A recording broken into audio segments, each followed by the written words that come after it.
الحمد لله وكفى وسلام على عباده الذين اصطفى وبعد. أعوذ بالله من الشيطان الرجيم. بسم الله الرحمن الرحیم. نن زموږ شپاړسمه درسي حلقه ده. عنوان یې هم یو مهمه اعتقادي مسله، معراج.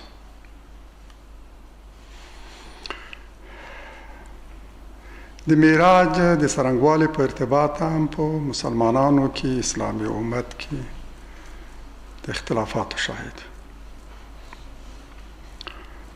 دا اختلاف هم له متعارضو روایاتو راولاړ شوی. ځینې روایات داسې دي چې ښیي د معراج سفر جسماني و او په ویښه کې ترسره شوی، او ځینې داسې چې ښیي دا یوه رویا وه، روحاني سفر و، جسماني نه بلکې روحاني، او یو خوب او رویا. د معراج لغوي معنا ده لوړ تګ، عروج. وخت، مکان او زمان درې سره صيغې ifade کوي. یعنی د لوړ تلو وخت، د لوړ تګ وسیله او د لوړ تګ مکان. هم د زمان صيغه ده، هم د مکان او هم د وسیلې. په اسلامي فرهنګ کې د رسول الله صلی الله علیه وسلم هغه روحاني سفر ته ویل شوی چې له مسجد الحرام پیل شوی تر مسجد الاقصی یعنی بیت المقدس پورې، او له هغه ځایه تر سدرة المنتهى پورې.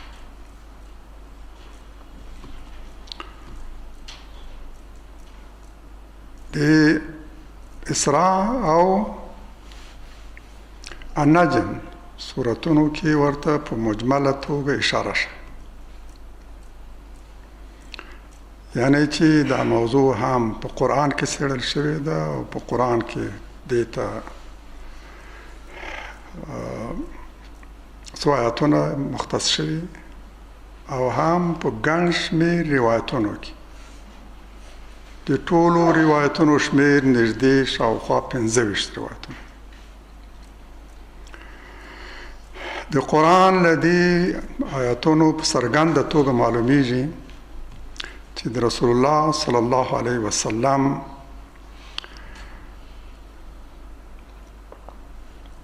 دا سفر د ویښې سفر نه و، رؤیا، یو خوب، روحاني سفر.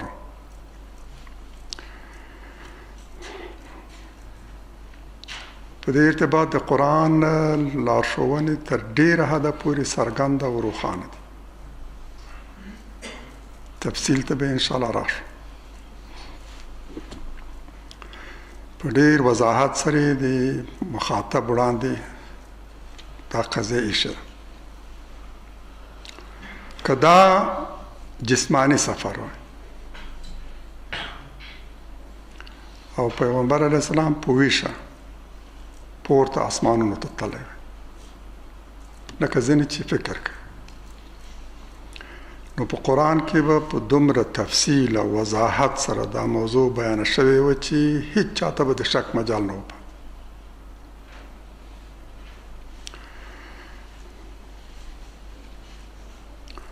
هماغسې لکه چې الله تعالی د موسی علیه السلام هغه حضور ته په قرآن کې په ډېر وضاحت سره، په تفصیل سره، په مشخصه توګه اشاره کړې ده چې 2 ځلې هغه د الله تعالی حضور ته منل شوی. یو ځل کله چې له مدین د مصر په لوري روانو، د تور په وادي کې هغه د شپې له لوري چې لارم ترې ورکه شوې وه، کورنۍ یې ورسره وو، مېرمنې، ماشومانې، یخني وه، لرې یوه رڼا ولیدله. په دې ګمان چې دلته به شپانه راغونډ شوي او اور یې بل کړی. کیدای شي له هغو نه کوم سکروټ ترلاسه کړو او یا معلومات ترلاسه کړو چې لاره وشي. موسی علیه السلام یوه رڼا د تور اړخ کې تر سترګو شوه.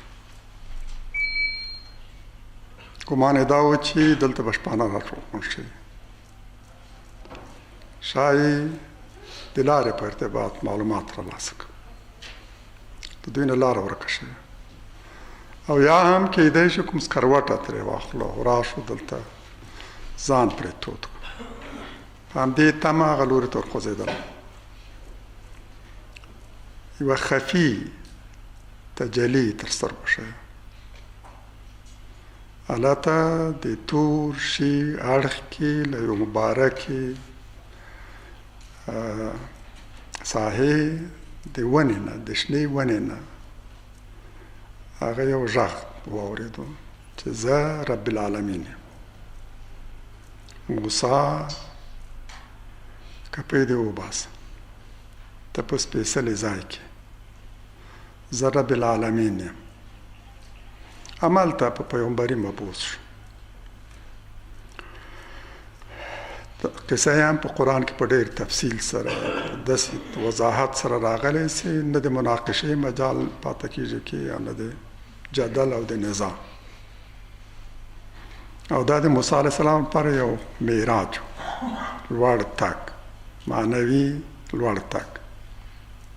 همداراز کله چې هغه ته تورات سپارل کېده، دېرش ورځې چې بیا په 40 واوښتلې بشپړې شولې، الله تعالی خپل حضور ته وغوښته. 40 ورځې له خپل قوم لرې و، همداسې یوازې. اولته تورات په ډبرینو لوحو کې غته ورکړل شو. دا هم د موسی علیه السلام بل معراج و، د الله تعالی حضور ته لوړ تګ، له معنوي پلوه لوړ تګ. موسی علیه السلام په لومړي معراج کې د فرعون مقابلې ته په تلو باندې مامور شو. له یوې همسا او ځلانده لاس پرته بل څه ورسره نه و. د قوم له مخالفت هم ویرېدو، د بني اسرائیلو له مخالفت هم، او د قبطیانو فرعون د قوم له مخالفت نه هم هغه اندېښمن و.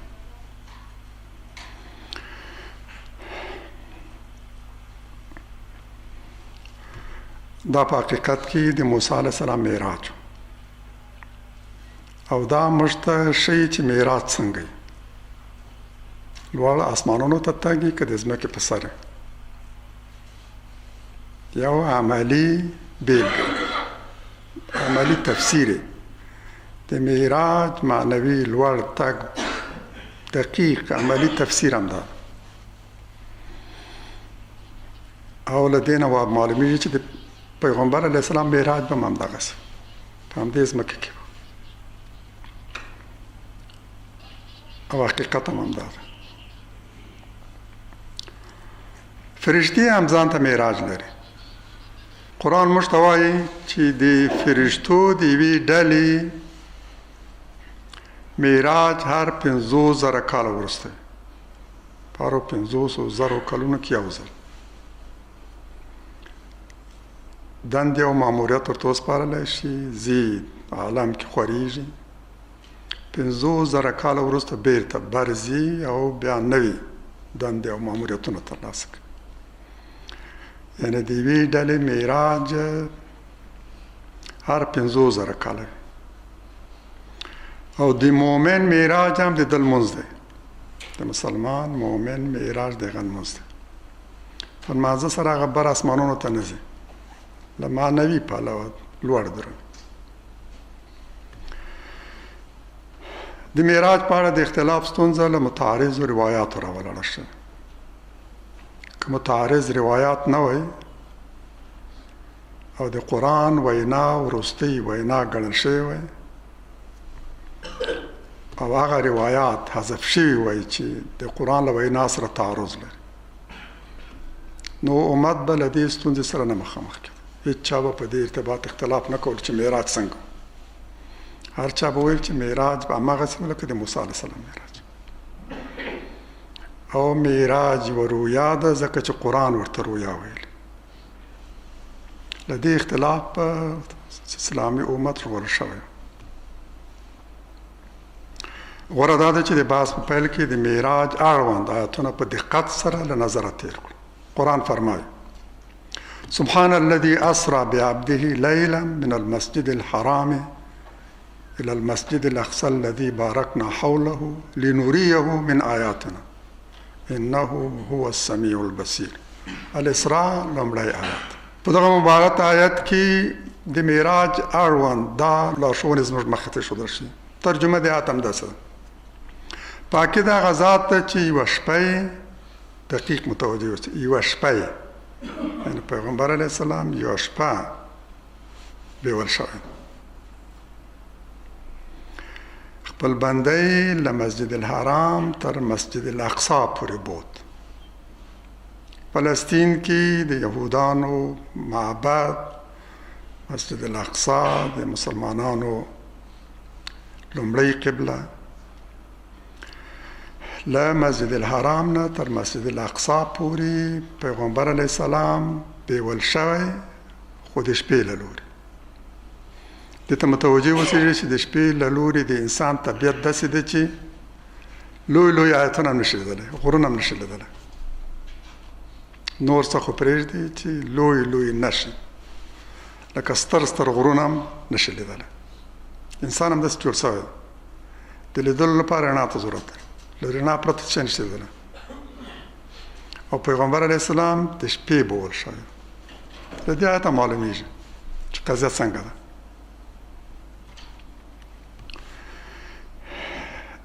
انسان په خوب کې د شپې له لورې لیدل کولی شي، خو په دغو دواړو سترګو نه، بلکې د زړه په سترګو باندې. په خوب کې انسان هر څه چې ګوري د زړه په سترګو یې ګوري، او د شپې له لورې یې ګوري. لیدل هم کله دومره دقیق چې په رڼا او په ورځ کې نشي لیدلی، په دې سترګو باندې نشي لیدلی.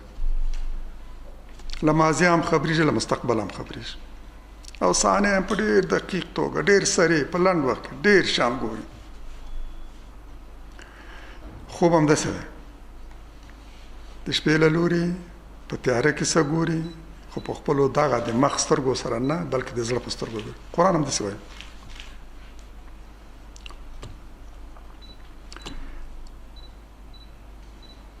هغه مسجد الاقصی ته بوت چې موږ یې چاپېر ور برکتي کړی، یعنی مسجد الاقصی شاوخوا برکتي ده، او الله تعالی هم دغه مسجد الاقصی ته هغه بوت د دې لپاره چې ځینې خپل آیاتونه وروښیي.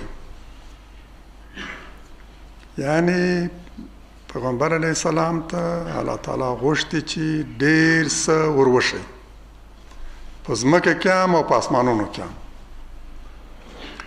خو د شپې له لورې په تیاره کې او د زړه په سترګو یې سره وګوري، رویا سره تر سدرة المنتهى پورې رسېدلی. یقینا چې هغه ښه لیدونکی او اورېدونکی دی.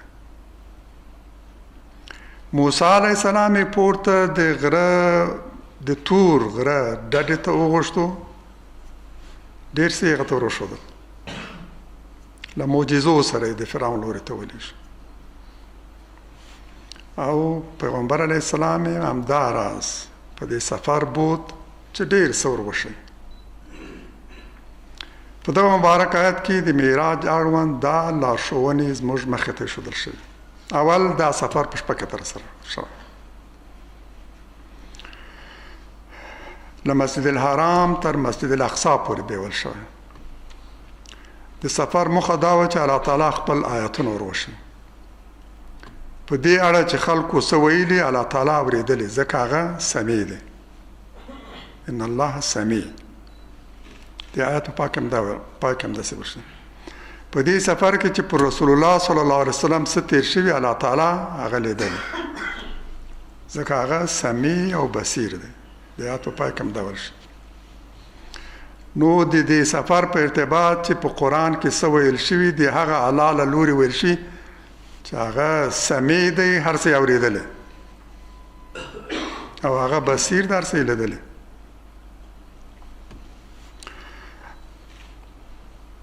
د النجم په سوره کې په دې اړه مزید وضاحت کوي او فرمایي افتمارونه علی ما یرا ولقد رآه نزلة أخرى عند سدرة المنتهى عندها جنة المأوى.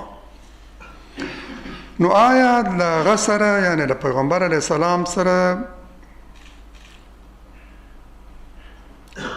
د هغه څه په اړه نزاع کوي، لانجه کوي او شخړه کوي چې دی ویني، دی په خپلو سترګو ګوري، ورباندې پوهېږي، الله تعالی ورباندې پوه کړی، په خپلو سترګو یې لیدلی. د دغه حقایقو په ارتباط د پیغمبر علیه السلام سره په شخړو کې لګیاست او منازعه او مشاجره کوي چې هغه یې ګوري، هغه ورباندې پوه شوی.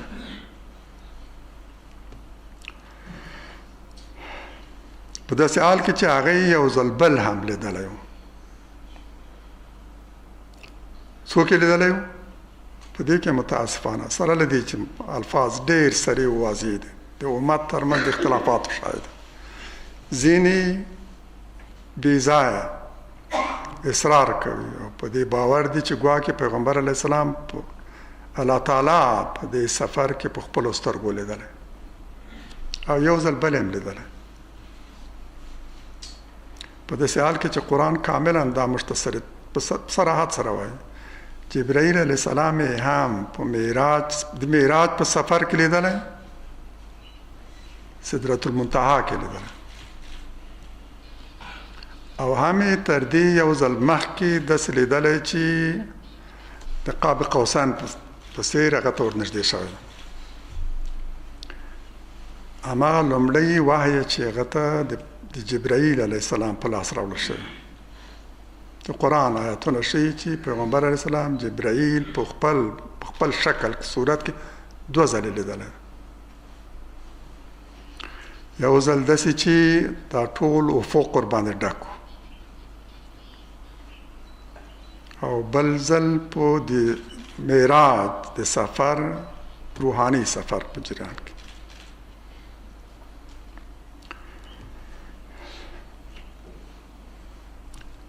د سدرة المنتهى وروستۍ بیرې خواته چې هغه ته سیرمه جنت المأوا دی، د جنت استوګنځی دی. هغه مهال چې سدرة المنتهى ځانګړي شي پوښلی نه سترګې کاږه لیدل کړي او نه تېروتی، یقینا د خپل رب ځینې ستر آیتونه یې لیدلي. دا مبارک آیتونه ښیي چې قریشو د دغې رویا له امله له رسول الله صلی الله علیه وسلم سره نزاع کړې، شخړه کړې، مشاجره، مجادله. هغه څه یې نه منل چې رسول الله صلی الله علیه وسلم په دې رویا کې لیدلی و.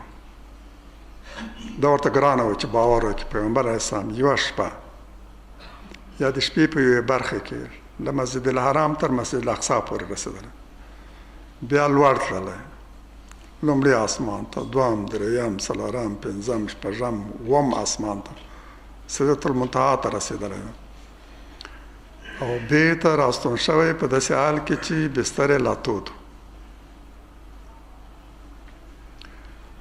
دا ورته مبالغه معلومېدله، دا دروغ، دا د تبلیغاتو یو ډېره مهمه وسیله، لویه هنګامه یې رامنځته کړه.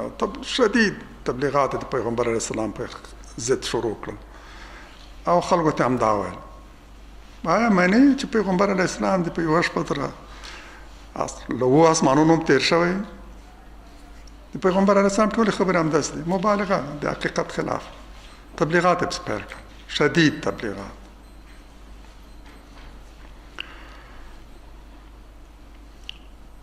رسول الله صلی الله علیه وسلم په دې رویا کې جبرائیل علیه السلام په خپل اصلي بڼه کې لیدلی او دا د ده 2م ځل لیدلو.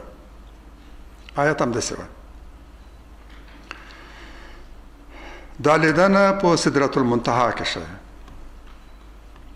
د سدرة المنتهى له نامه معلومیږي چې دا د اسمانونو پای او انتها ده. له دې اخوا نه لوړه شته او نه مخلوق. دا داسې وګڼئ لکه چې د یوه جګ غره په ډډه کې د ونو ځنګل وي. دا ځنګل د ځنګل آخري ونه په داسې ځای کې چې له هغه نه که یو ګام پورته لاړ شي نو نه بوټی شته او نه ونه. دا ځکه چې هلته هوا هم داسې اکسیجن نه وي، هلته نه ونې شنه کېدی شي او نه بوټي. آخري ونه یعنې چې له دې نه اخواته نور مخلوق نشته. دا آخري بیره د غره په ډډه کې آخري ونه چې شنه سوې ده او له هغه نه اخواته نور ونې نشته. همدا مطلب افاده کوي چې ګواکې پیغمبر علیه السلام تر هغه ځای پورې رسېدلی دی چې له هغه نه اخواته نور مخلوق نشته. ځکه د غره په ډډه کې چې تر کومه ځای پورې اکسیجن وي او هوا هم داسې معتدله چې بوټي شنه کېدلی شي، بوټي او ونې، خو له هغه اخواته بیا نه بوټي نه ونه. چا چې جګ جګ غرونه لیدلي ورته معلومېدلي، په خپلو سترګو یې لیدلي، ورته معلومه شوې ده چې همداسې. د دې ځنګله د وروستۍ ونې په یادولو سره همدا مطلب افاده کېږي چې تر دې اخوا نورې ونې نشته. سدرة المنتهى همداسې ده چې له دې نه اخوا هېڅ مخلوق نشته. د قرآن د وینا له مخې جنت المأوا هم دلته دی. نو رسول الله صلی الله علیه وسلم جنتونه هم په خپلو سترګو لیدلي، روایاتو کې هم همداسې راغلي. و اسمانونه یې لیدلي دي او جنتونه هم. رسول الله صلی الله علیه وسلم تر دغه ځای تللی او همدلته یې دا روحاني سفر پای ته رسېدلی. سدرة المنتهى داسې څه پوښلې وه چې د انسان په قاموس کې د هغه د تشریح لپاره الفاظ نشته. څه داسې الفاظ نه لري چې هغه ورباندې بیان شي. په دې رویا کې د الله تعالی نور ستر ستر آیتونه هم هغه لیدلي. د قرآن صریح آیتونه موږ ته لارښوونه کوي چې پیغمبر علیه السلام 2 ځلې جبرائیل علیه السلام په خپل اصلي صورت کې لیدلی. یو ځل داسې چې د اسمان ټول افق په هغه باندې ډک و، دومره ستر چې د افق ټول پرې ډک و، خو ده ته ډېر ورنږدې شوی، دومره لکه قاب قوسین، لکه د لیندۍ 2 تارونه چې یو بل ته نږدې. او د الله تعالی وحی ورسولی. او بل ځل په سدرة المنتهى کې د معراج په شپه. د مفسرینو ترمنځ په دې اړه اختلاف دی چې له جنت المأوا مراد همغه جنتونه دي چې له محاسبې وروسته به مؤمنان او جنتیان ور داخلیږي، او که هغه جنتونه چې اوس د شهداو روح هغه ته ننوځي د شنو مرغانو په کالبوت کې. آیا مراد دا جنتونه دي چې نن د شهداو ارواح په داسې حال کې چې د شنو مرغانو په کالبوت کې سهار درومي همدې جنت ته ننوځي او مازدیګر بیرته خپلو ځایونو ته راګرځي؟ په سلف کې هم ځینې یوه رایه لري او ځینې بله. قتاده رحمه الله په 2مې رایه دی او ابن عباس رضی الله عنهما هم دغه رایه لري او دا پرې اضافه کوي چې د آخرت جنت به په ځمکې کې نه په اسمان کې. د دې دواړو رایه دا ده چې دا هغه د آخرت جنت نه دی بلکې دا بل جنت. د آخرت جنت ته خلک له محاسبې وروسته ننوځي او د قرآن وینا ده چې دا جنت به هم په ځمکه کې وي. دا ځمکه به ختمیږي، بله ځمکه به رامنځته کېږي، لویه ستره ځمکه چې دا ټول انسانان چې د پیدایښت له لومړۍ ورځې نه تر قیامت تر ورځې پورې د ځمکې په سر پیدا شوي دي، په یو اوار میدان کې د الله تعالی په وړاندې حشر کېږي او جنت به هم ورته رانږدې کړی شي. د قرآن آیت هم دغه ده دوزخ هم جنت هم دواړه به ورته رانږدې کړی شي، یعنې چې جنت هم همدلته ده او دوزخ هم همدلته. او دې جنت ته خلک له محاسبې مخکې نشي ننوتلی. محاسبه به کېږي، هغه څوک به دې جنت ته ننوځي چې بریالی شي، په خپل امتحان کې محاسبې کې بریالی وخوت، یوازې دا دې جنت ته ننوتلی شي. حسن بصري دا هماغه د آخرت جنت ګڼي. د الاسراء سورې په 15 آیت کې د رسول الله صلی الله علیه وسلم د یو خوب یادونه شوی چې مفسرین همدا خوب د معراج خوب ګڼي. عیني سوره په همدې سوره کې چې په لومړي آیت کې د اسراء د معراج سفر یادونه شوی ده، په 15 آیت کې ویل شوي دي چې هغه رویا، دغه رویا معرفه صیغه راغله، الرؤیا راغله، چې قریشو له دې نه لویه تبلیغاتي وسیله جوړه کړه. مفسرین په همدې عقیده دي چې دا رویا اصلا اشاره کوي همدې اسراء سفر ته، ځکه د معرفې په صیغه یاده شوې ده. د دې تقاضا دا ده چې د دې رویا نه وړاندې باید یو څه ویل شوي چې هغه ته د دې خوب نوم ورکړی شوی. که تاسو له دې 15 آیات نه تر اول آیاته پورې دا ټول آیاتونه د دې سورې متعلق متوجه بشئ چې نو دا الرؤیا اصلا د همدا اسراء د معراج د سفر تعبیر او تشریح ده، تفسیر ده. قرآن ځینې آیاتونه ځینې نور تشریح کوي. د قرآن د آیاتونو تفسیر به تر راسته وړاندې په خپله په قرآن کې لټوم. قرآن خپل هر آیات چې په مجمله توګه راغلی، په بل ځای کې په مفصله توګه زموږ په وړاندې شته. قرآن خپل ځان په خپله تفسیروي، خپل آیاتونه په خپل آیاتونو سره تفسیروي. نو هغه الرؤیا چې په همدې سورې په 15 آیات کې راغلی، ګواکې هغه همدغه د معراج سفر دی چې د سورې په ابتدا کې ورته اشاره شوه. هغه آیت همدا ده: وَإِذْ قُلْنَا لَكَ إِنَّ رَبَّكَ أَحَاطَ بِالنَّاسِ وَمَا جَعَلْنَا الرُّؤْيَا الَّتِي أَرَيْنَاكَ إِلَّا فِتْنَةً لِلنَّاسِ وَالشَّجَرَةَ الْمَلْعُونَةَ فِي الْقُرْآنِ وَنُخَوِّفُهُمْ فَمَا يَزِيدُهُمْ إِلَّا طُغْيَانًا كَبِيرًا. الاسراء 15 آیت. او کله چې مو درته وویل یقینا چې ستا رب پر دغو خلکو احاطه کړې، او دغه رویا چې تا ته مو در وشود هغه مو فقط د خلکو لپاره یو ازموینه ګرځولې. څنګه ازموینه؟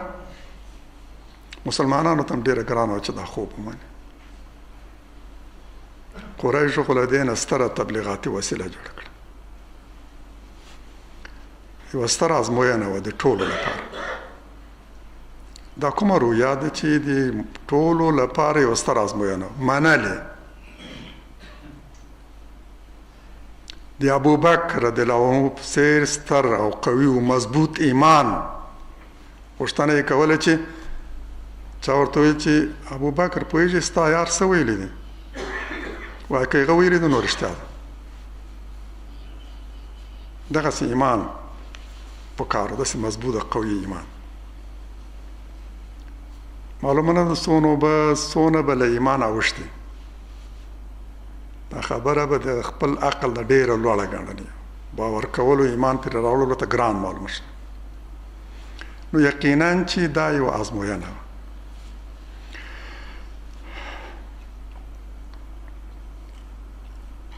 او په قرآن کې یاده شوي هغه لعنت شوي ونه او ویروي، نو دغو خبرو یوازې د دوی ستر طغیان لا زیات کړ. دلته 3 خبرو ته اشاره ده. یوه دا چې الله تعالی فرمایلی چې دی په ټولو خلکو باندې محیط ته احاطه یې کړه، او کافرانو دا خبره وکړه چې او د احاطې معنا دا ده چې هېڅوک هغه څه نشي کولی چې الله تعالی یې ونه غواړي. الله تعالی ور باندې احاطه کړی د غل اراده او اجازه او توفیق پرته هیڅوک څه نشي کولی. او قریش ویل چې دا پیغمبر علیه السلام دا خبره کوي خپل له مخالفتونو سره مخامخ یاران تر تعذیبونو لاندې ولې د خدای زموږ مخه نشي نیولی، ولې د یاران زموږ له تعذیبونو نه نشي ژغورلی.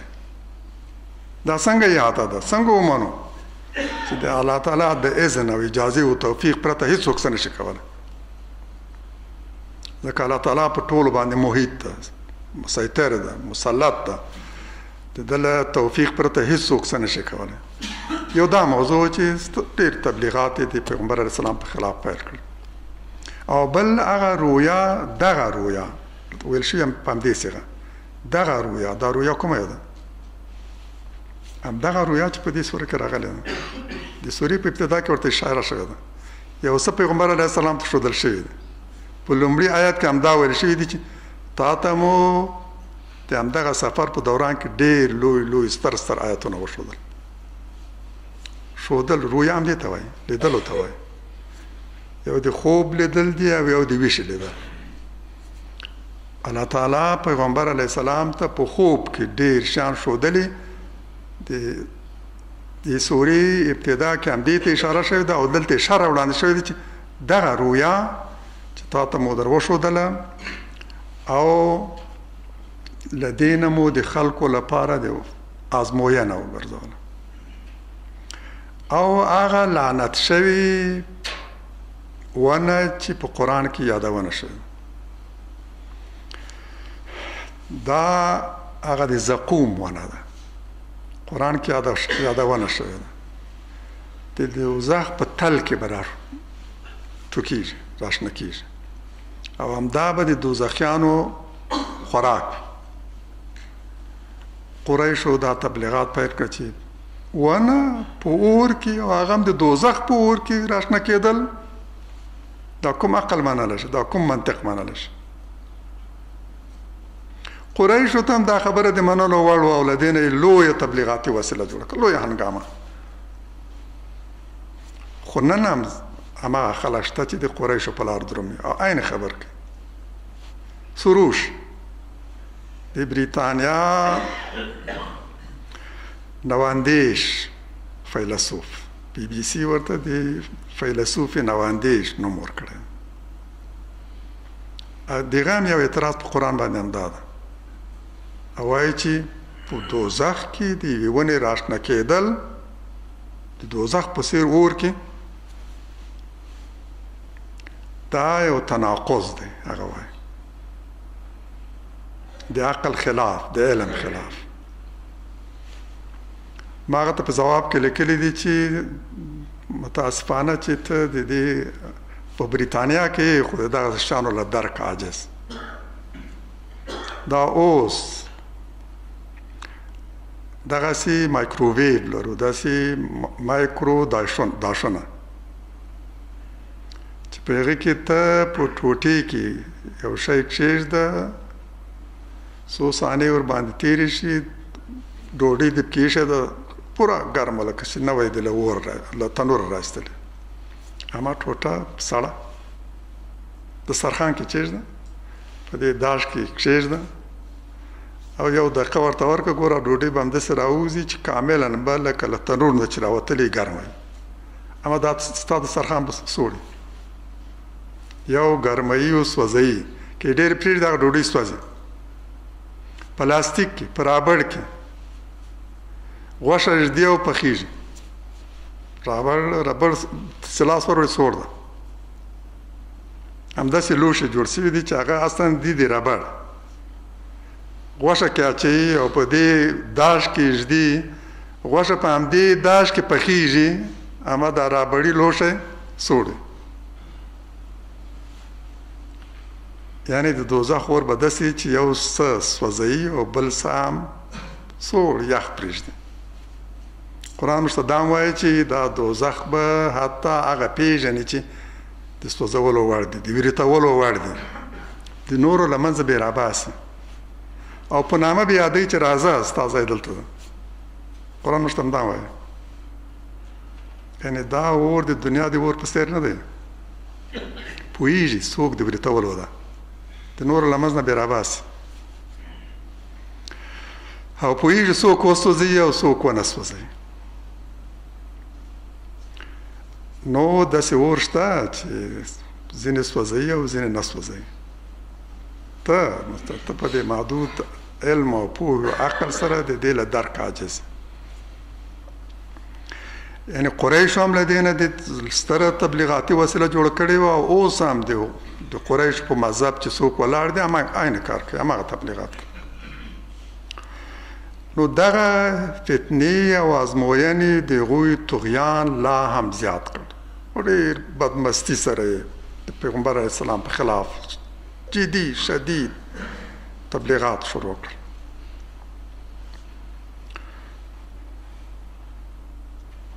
په دې مبارک آیات کې د رسول الله صلی الله علیه وسلم دا خوب د الرؤیا په معرفت صیغه یاد شوی، او دا شی چې د دې رؤیا یادونه تر دې آیات وړاندې په همدې سوره کې شوی.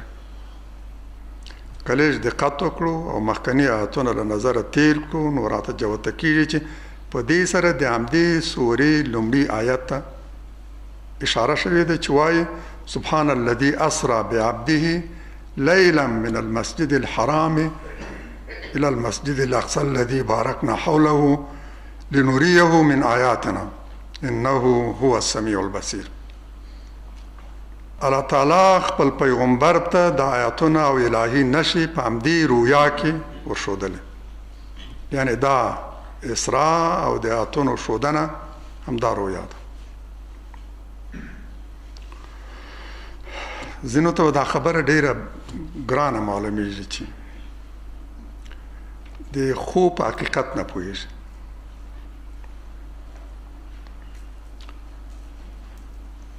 خوب اسې رویا اسې پریشانه خیالات ګڼي. دا چې قرآن مشتوایي چې د امت د اسلامي امت جد د تاریخ تر ټولو ستر شخصیت ابراهیم علیه السلام د انبیاو جد د اسلامي امت جد په خوب کې داسې څه لیدلی چې ګمان یې کړی خپل زوی باید د الله تعالی په لار کې قرباني کړي، دې ته چمتو شوی. یوسف علیه السلام په ماشومتوب کې خوب لیدلی چې پلار مور او 11 وروڼه به یې ورته سجده کوي. کلونه وروسته همدا محقق شو، همداسې وشول. د هغه لویي او عظمت پلار مور هم ومنلو او وروڼو یې هم، او دا هر څه په خوب کې لیدله. قرآن د مصر د یو ملک په رویا زموږ مخې ته دی چې ترسره شو. یوسف علیه السلام تعبیر هماغسې چې پاچا په خوب کې لیدلي هماغسې وشول. موږ او تاسې هر یو په خپل خوب کې د خپل خوب همدغسې ډېر مثالونه لرو، ډېر بیلګې لرو. شاید هېڅ انسان داسې نه وي چې هغه د یو خوب نه وي لیدلی، چې له ماضي خبر کړی یا له مستقبل خبر کړی. د انسان مغز دا ډېر دقیق او پیچلی کمپیوټر، دومره چې دنیا دا ټول کمپیوټرونه چې راغونډ کړي د انسان د مغز د وړې برخې کار هم نشي کولی. دا د عالم د ټول عالم دا ټول مخکې تللي کمپیوټرونه چې راغونډ کړي او ټول سره یو ځای کړي، د دې نه یو ستره آله جوړه کړي، ستر کمپیوټر. نو دا داسې وګڼئ لکه په یو لوی ښار کې یو وړه خونه د ده مقایسه د انسان له مخ سره هم دومره ده.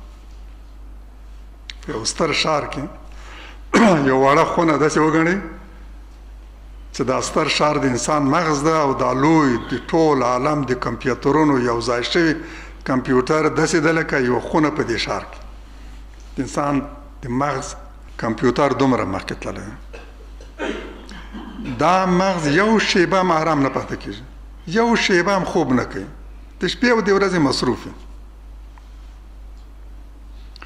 14 میلیارده سلولونو ته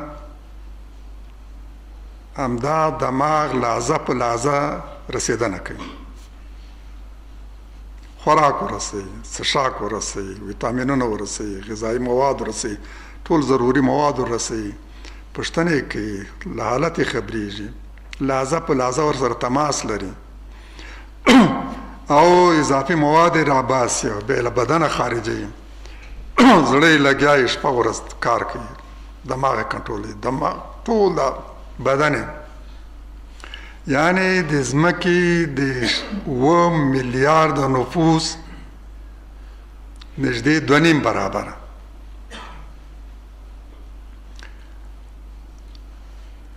د هر سلولم ژوندی دی لکه یو انسان. خوراک ته ضرورت لري، څښاک ته ضرورت لري، ویټامینونو ته ضرورت لري، منرالونو ته ضرورت لري، ګڼ شمېر نورو غذایي موادو ته ضرورت لري. همدا دماغ یې ورسوي، لحظه په لحظه هم له هغه نه خبرېږي. یوه ماش هم چې د هغه په پستو کې باندې کښېني دفتن ورته خبر ورکوي، له خوب یې هم راویښوي. معمولي او میژتونه چې په پښو تېر سي خبرېږي، ویده ته خبرېږي. دومره حساس دماغ، دا دماغ د شپې هم مصروف وي، په خوب کې هم لګیا وي. ډېر ځله یې د خوب لیدنه د رڼا او د ویښې تر لیدنې ډېره دقیقه وي. زه هسې تاسو ته یو مثال وایم د خپل ژوند. 10 ټولګي کوم، استاد مو د ساینس استاد، د ساینس مثلثاتو استاد مو راته ویل چې 10 سوالونه انتخاب کړه مثلثاتو، او اعلان یې کړه په دیوال باندې چې که چا دا تر 10 ورځو پورې ځواب کړل نو 10 کتابچې به ورته بخشش ورکړو. او دا 10 کتابچې هم کېدلې په 20 افغانۍ باندې. 10 افغانۍ باید ما ورکړې وې، 10 افغانۍ به هغه استاد. ما هم داسې 10 سوالونه انتخاب کړل، په دیوال هم ځوړند کړل او خلک یې ځواب ووایي. چې ورځ را نږدې شوه نو مصروف شوم چې دا ټول حل کړم. 9 سوالونه مې حل کړو، یو پاته شو چې هر څونه مې په ویښه زور و حل نه شو. را باندې ناوخته شوله، خوب را باندې راغی، ویده شو او په خوب کې هم تر سهاره پورې لګیا وم په همدې خوب سوال باندې. د لمانځه سره سم، اذان سره سم مې دا سوال په خوب کې حل کړ. چې راپورته شم له اودس مخکې مې زر دا ولیکو چې هېر مې نه شي. او بیا لاړم اودس مې وکړ، لمونځ مې وکړ او سبا مازدیګر چې مکتب ته راغلم ښوونځي ته، استاد والیبال کولو، والیبال یې پرېښود، ما ته راغی چې سوالونه دې حل کړي؟ معلم اول ته راته وایي چې تا حل کړي که نه؟ هغه راته ویلي چې هو ما ټول حل کړي دي. معلم فلانی سوال دې ما حل کړی دی؟ وایي معلم هغه ما ته ووایه. علي کوغ هغه له ډېرې پیچلې لارې تللی و، په ډېر تکلیف سره یو حل را ایستلی. بیا ما ورته چې ما اسانه حل کړی دی او داسې خو په خوب کې مې حل کړی. له هماغه ورځې نه اوس ته پوه شوی یم چې په خوب کې انسان دماغ همدغسې کار کوي لکه په ویښه. ځکه فارغ یې، فرصت لري، څوک یې مزاحم کېږي نه. په ویښه کې د هغه تمرکز کم وي په قضایاو باندې، یو څه بل څه یې مصروفوي، خپله توجه یې اړوي. اما په خوب کې فارغ وي، پوره تمرکز سره کولی شي په یو قضیه باندې غور وکړي. نو د انسان دماغ په خوب کې هم لګیا وي، همداسې لګیا وي لکه په ویښه. او په ویښه کې لا محدود دي، د زمان له محدودې هم نشي وتلی او د مکان له محدودې نه. اما په خوب کې له ډېرې لرې ماضي هم خبرېږي او د کلونو مخکنۍ پیشن هم خبرېږي.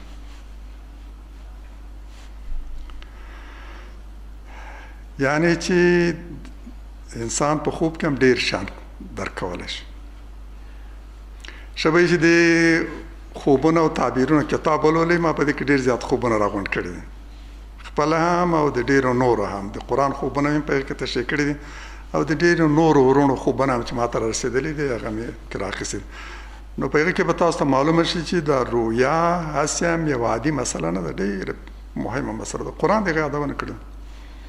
پیغمبر علیه السلام به هم چې کله ډېر ځلې داسې کېدو چې سهار له لمانځه وروسته به یې له خپلو اصحابو نه پوښتنه کوله چې تاسو نه چا کوم خوب لیدلی که نه؟ هر یو خپل خوب وایو. پیغمبر علیه السلام هم هغه ته خپل خوب تېرول.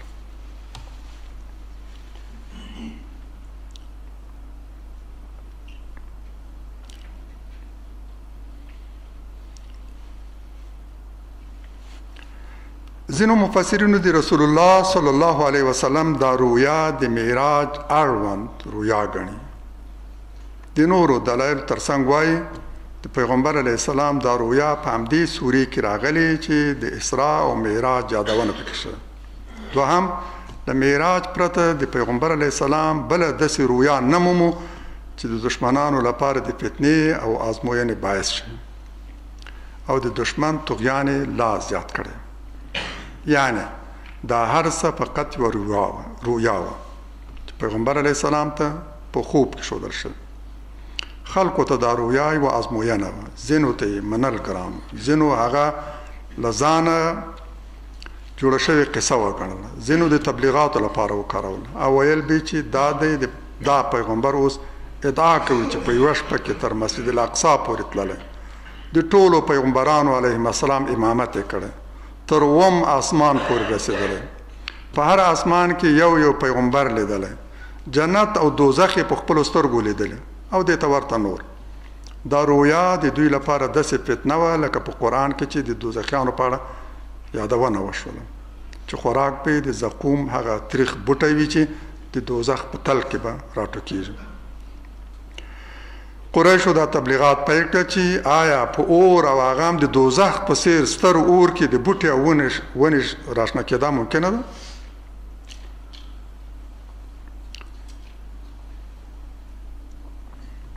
لکه چې قریشو د قرآن په دغو خبرو ملنډې وهلې او هغه یې د منلو وړ نه ګڼلې، ستا د دغې رویا په اړه هم نن قریش همدا کار کوي.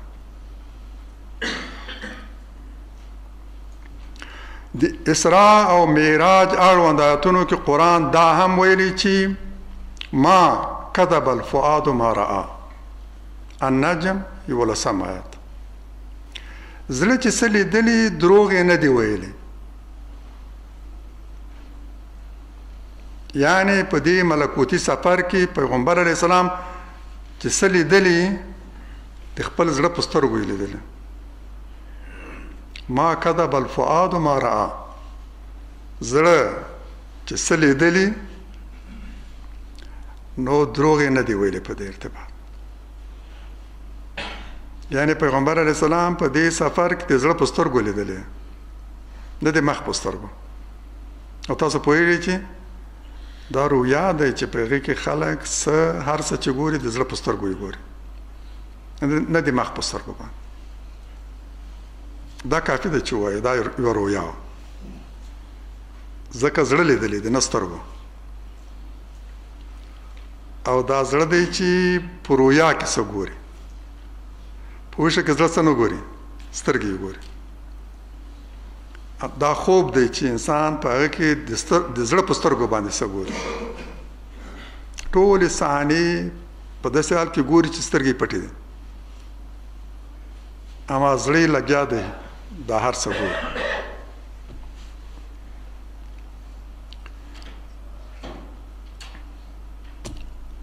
له دې علاوه قرآن په واضح توګه او د موسی علیه السلام د قصې په ترڅ کې موږ ته لارښوونه کوي چې کله الله تعالی وغواړي کوم بنده خپل حضور ته ومني نو پورته یې اسمانونو ته نه غواړي،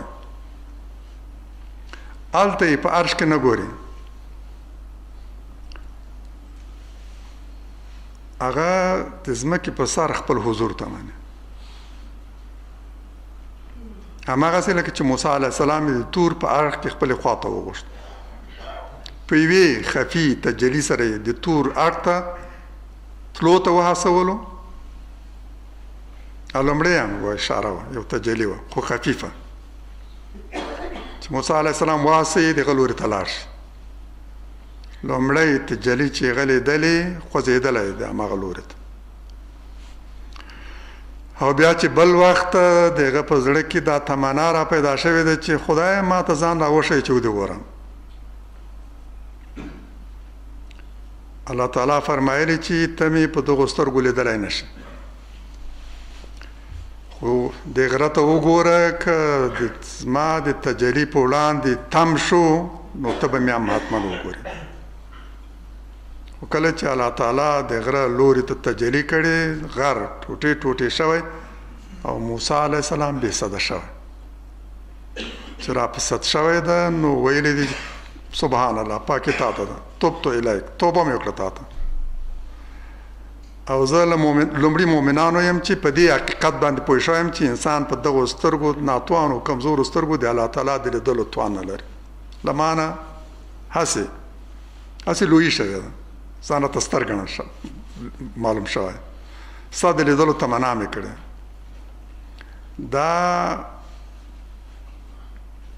دا یو ګناه وه، دا یو غلطي وه، ما اشتباه کړې، ما دا اشتباه راته وبخښه. دا دوم ډول تجربه وه چې نه غر هغه ته تم شوی او نه هم موسی علیه السلام. د غر ټوټې ټوټې شوی ده او موسی علیه السلام بې سده شوی. باید متوجه وو چې الله تعالی د ټولو انسانانو له منځ یوازې له موسی علیه السلام سره تکلم کړی، خو دا د حجاب له شا. او قرآن فرمایي چې موسی علیه السلام ته چې تا ته مې په خلکو باندې له دوو اړخونو ځانګړتیا او امتیاز درکړ. د عامو خلکو په پرتله دا چې ته مې د هغوی له منځه پیغمبر وټاکلی، او د ټولو پیغمبرانو نه په دې کې تا ته امتیاز چې یوازې له تا سره مې تکلم کړی. الله تعالی له موسی علیه السلام پرته له هیڅ پیغمبر سره تکلم نه کړ، خو دا تکلم د حجاب له شا.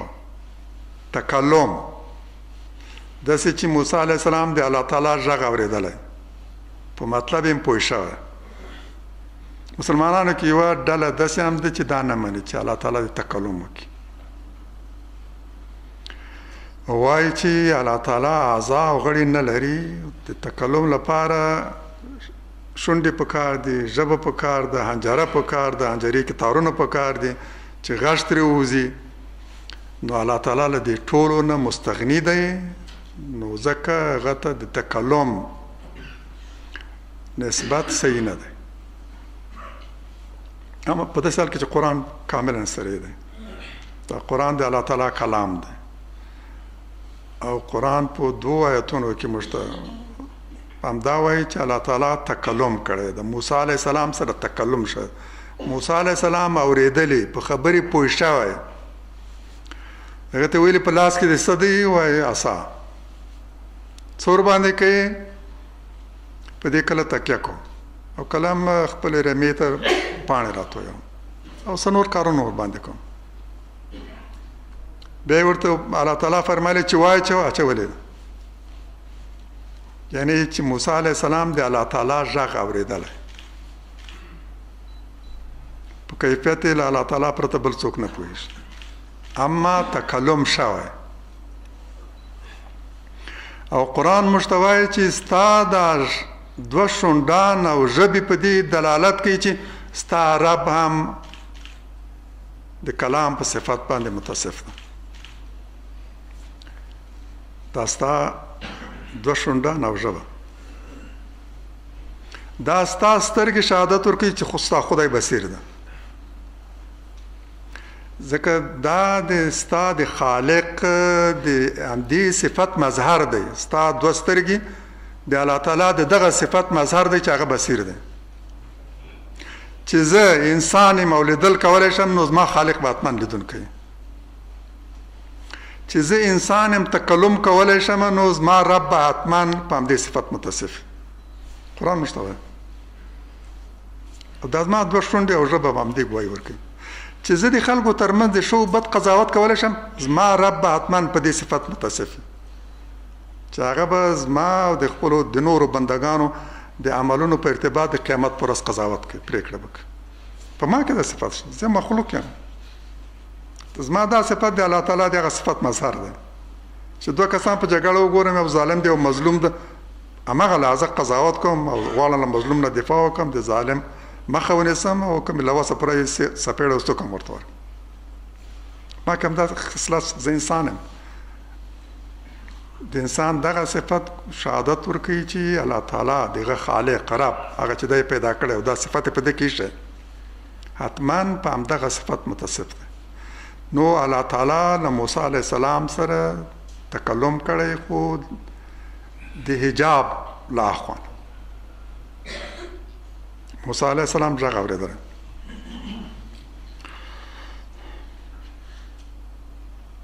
له دې آیته معلومیږي چې کله الله تعالی وغواړي یو څوک خپل حضور ته ومني په ځمکه کې یې مني، پورته اسمانونو ته نه بیایي. موږ ته عملي بېلګه په مخ کې ښودل شوې. همدې ته په پام سره وایو چې د پیغمبر علیه السلام معراج به هم همدغسې و، د همدې ځمکې په سر، په ویښه نه بلکې په خوب او رویا کې. همداسې چې د ماخوستن لمونځ کړی ده او خلک ورسره و په لمانځه کې، او سهار یې له خلکو سره لمونځ کړی ده، خو دا ټول سفر په همدغه وخت کې ترسره شوی ده، په همدغه موده کې. الله تعالی فرمایي د الاعراف سورې 43 آیت دی چې کله موسی زموږ میقات ته راغی او رب یې ورسره خبرې وکړې، تکلم وی ویل ای زما ربه ما ته ځان راوښیي چې درته وګورم. وی فرمایل هېڅکله مې لیدی نه شي، خو دې غره ته وګوره، که په خپل ځای ثابت پاته شو نو ته به مې هم حتما وګورې. خو کله چې د ده رب د غره په لوري تجلي وکړه ټوټې ټوټې شو او موسی بې سده پرېوت. کله چې را په سد شو نو ویې ویل پاکي تا ته ده، تا ته مې توبه ده او زه لومړنی مؤمن او باور کوونکی یم چې د دې خبرې چې هېڅوک الله تعالی په خپلو سترګو نشي لیدلی. دلته څو ډېرې اساسي او مهمې خبرې زموږ توجه جلبوي. اول الله تعالی له موسی علیه السلام سره تکلم او خبرې کړي. موږ د دې خبرو په کیفیت او څرنګوالي نه پوهېږو. دومره ویلی شو چې موسی علیه السلام دا خبرې اورېدلې دي او پرې پوه شوی دی. دوهم خبرې په داسې حالت کې شوي چې موسی علیه السلام خپل رب نه لیدو، د لیدو تمنا یې کړې او الله تعالی ورته فرمایلی چې زما د لیدو توان او استعداد نه لري. ستا په څېر یو انسان خو پرېږده، ستر غر هم د الله تعالی د تجلي په وړاندې مقاومت نشي کولی. که دا غر زما د تجلي په وړاندې تم شو نو ته مې هم لیدی شي. کله چې الله تعالی د غره په لوري تجلي کړي غر ټوټې ټوټې شوی او موسی علیه السلام بې سده شوی. کله چې را په سد شوی دی وی ویل پاکي تا لره ده، تا ته مې توبه ده او زه لومړنی مؤمن او باور کوونکی یم، یعنې له ما غلطي وشوه، ته تر دې ډېر لوړ یې چې انسان دې په خپلو کمزورو سترګو ولیدی شي. تا ته مې توبه ده، زه لومړنی کس یم چې دې نتیجې ته رسېدلی یم چې هېڅوک الله تعالی په خپلو سترګو نشي لیدی. تر دې وړاندې همدلته یوه خفیفه او تته رڼا او تجلي له لرې تر سترګو شوې وه. ګمان یې دا و چې دلته به شپنو اور بل کړی وي، د کومې سکروټې ترلاسه کولو لپاره دې ځای ته راغلی، ناڅاپي د رڼا له ځایه د الله تعالی خطاب اورېدلی. له دې آیات په څرګنده توګه معلومیږي چې الله تعالی حضور ته رسېدل دغسې معراج هم دغسې لکه د موسی علیه السلام معراج. په ځمکه کې د الله تعالی حضور احساسوي. اسمانونو ته لوړ نه بیول کېږي. انسان ځمکنی مخلوق دی نه آسماني. هر څه به یې د همدغې ځمکې پر سر وي. پیدایښت یې، ژوند او مرګ یې، بیا ژوندون یې، جنت او دوزخ یې او معراج، ټول به د همدې ځمکې په سر وي. دا د معراج لپاره واضح او عملی بیلګه او مثال دی. پیغمبر علیه السلام معراج همداسې و. د ام هانی رضی الله عنها له کور او په رویا کې د معراج په سفر تللی. د قرآن دا وینا او هغه هم د موسی علیه السلام د قصې په ترڅ کې د یهودانو او د بایبل د هغو پلویانو په خوله سخت ګزار ورکوي چې د بایبل دا غلطه خبره مني چې د دوی ګڼ شمېر انبیاو الله تعالی په خپلو سترګو لیدلی او حتی ډوډۍ یې ورسره خوړلې. بایبل همداسې وایي. قرآن وایي چې هیڅوک یې نشي لیدلی. د بایبل د دغه غلط اعداد تردید لپاره قرآن هم دا قصه راوړي. د موسی علیه السلام د دوی د پیغمبر تر ټولو ستر پیغمبر دغه قصې د همدې لپاره راخیستې او د دې قصې په جریان کې ولیدي چې موسی علیه السلام ونه شو توانېدلی د الله تعالی د تجربې په وړاندې مقاومت وکړي. دا آیت د ټولو ټګمارانو ادعا هم ردوي چې د شهود او حضور په نامه د الله تعالی د لیدو خبره کوي. یو ډول همداسې ده چې باور یې دا ده چې د شهود په نامه په څه باندې باور لري چې هدف یې دا ده چې الله تعالی هغه په مشاهدتن ګوري، درومي هغه ځای ته رسي چې په خپلو سترګو یې وګوري، وصل کېږي له خدای سره. دا د اسلام د ټولو لارښوونو خلاف مذهب دی. په مسلمانانو کې یو مذهب که د موسی علیه السلام په څېر اولو العزم پیغمبر نشي کولی الله تعالی وګوري، بل څوک به یې څنګه ولیدی شي. بخاري روایت کوي چې عایشې رضی الله عنها د محمد علیه السلام په اړه وویل که چا درته وویل چې محمد علیه السلام خپل رب لیدلی نو یقینا چې دروغ یې ویل. دا د عایشې رضی الله عنها خبره ده، وینا ده.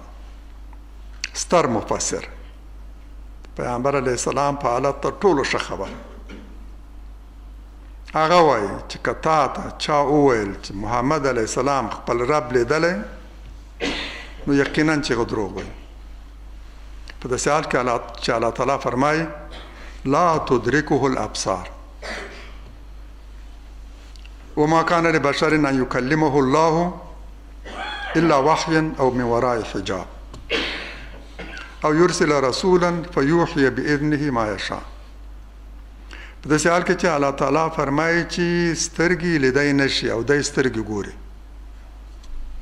عایشه رضی الله عنها د قرآن په څو آیتونو باندې استناد کوي او وایي چې الله تعالی لیدل کېږي نه، محمد علیه السلام هم الله تعالی نه دی لیدلی. که چا درته ویلي چې هغه خدای لیدلی دروغ یې ویلی دی، ځکه قرآن فرمایي چې سترګې لیدای نشي، سترګې درک کولی نشي. د انسان سترګې لیدلې ډېرې ضعیفې دي چې وتوانېدلی شي خدای درک کړی شي. په داسې حال کې چې الله تعالی سترګې درک کوي، الله تعالی سترګې درک کولی شي، خود سترګې الله تعالی نشي لیدلی. او دوم آیت دا چې انسان ته دا نشي ورسره وړ نه ده، امکان یې نشته ورته چې الله تعالی ورسره تکلم وکړي مګر په وحی او اشارې سره او د حجاب لشا او یا دا چې یو فرشته راولیږي او د هغه په اذن سره دته کومه وحی وکړي. دغه درې آیاتونه هغه د دې کس په وړاندې ژدي او وایي چې بس د الله تعالی لیدل ممکن نه دی. قرآن په ټول سرعت سره په دې آیتونو کې ویلي چې انسان نشي کولی الله تعالی وګوري. همداراز که چا درته ویل چې هغه په غیب پوهېږي، یعنی پیغمبر علیه السلام په غیب پوهېږي، نو یقینا چې هغه دروغ درته ویلی دی. ځکه الله تعالی فرمایي چې په غیب نه پوهېږي مګر الله تعالی. له الله تعالی پرته په ځمکه او اسمانونو کې هېڅوک په غیب نه پوهېږي. نو که چا تا ته ویل چې پیغمبر علیه السلام په غیب پوهېږي دروغ یې ویلی. دا ځکه چې قرآن وایي چې په ځمکه او اسمانونو کې هېڅوک له الله تعالی پرته په غیب نه پوهېږي. موسی علیه السلام لومړی او وروستی شخص دی چې الله تعالی ورسره تکلم کړی او دا یې په خپلو سترګو لیدلی چې نه غر او نه انسان د الله تعالی د تجلي په وړاندې مقاومت کولی شي. قرآن فرمایي قال یا موسی إني استفيتك على الناس برسالاتي وبكلامي فخذ ما آتيتك وكن من الشاكرين. اے موسی یقینا چې تمې په خلکو باندې غوره کړې او تا ته مو یو خاص ځانګړتیا او امتیاز درکړ په دوه خبرو کې، په خپل رسالت او دا چې ته مې د پیغمبر په توګه غوره کړی. د نورو انسانانو په پرتله ستا امتیاز په دې کې دی چې ما د پیغمبر په توګه غوره کړی او د نورو پیغمبرانو په پرتله ستا امتیاز په دې کې دی چې یوازې مې له تا سره تکلم کړی. یعنی موسی علیه السلام یوازینی کس دی، یوازینی پیغمبر دی چې الله تعالی ورسره مخامخ تکلم کړی دی د حجاب له شا. او یو بل امتیاز یې ذکر شوی دی او هغه دا چې دته الله تعالی تورات په ډبرینو لوحو کې ورکړی، په ډبرینو لوحو کې لیکل شوی تورات یې هغه ته سپارلی. نورو پیغمبرانو ته کتاب وحی شوی او هغوی بیا خپله لیکلی، بیا هغوی او امت یې په خپل لاس لیکلی. اما موسی علیه السلام ته په ډبرینو لوحو کې لیکل شوی تورات ورکړل شوی. دلته څو خبرې په پام کې ولرئ. الله تعالی خپل پیغمبر موسی علیه السلام هغو سترو پیرزویانو ته متوجه کوي چې د ده په برخه شوي، رسالت یې په برخه کړی و او د ټولو انسانانو له منځه یوازې له ده سره په استثنایي او ځانګړې توګه تکلم کړی او ده ته یې په لوحو کې لیکلی کتاب ورکړه. دې دلایلو ته په پام سره باید د معراج په اړه ستا دریځ دا وي. که چا درته ویل چې محمد علیه السلام په ویښه او جسمن د معراج په سفر تللی، ورته ووایه الله تعالی په خپل قرآن کې او د موسی علیه السلام په قصه کې موږ ته د معراج تعریف کړی. د معراج تفسیر او تعبیر یې موږ ته په خپله په قرآن کې او د موسی علیه السلام په قصه کې کړی. معراج باید دغسې وي لکه د موسی علیه السلام معراج. د الله تعالی د تعریف وړاندې بل تعبیر په هیڅ صورت کې نه منو. وخت مو پوره شوی دی. دا برخه د معراج د درس پاته شوی دی چې په روایاتو کې دی معراج په ارتباط سره راغلی. انشاءالله په راتلونکي درس کې به په همدې ارتباط بحث کوو. هغه روایات به راخلو چې د معراج په اړه کې بحث شوی دی.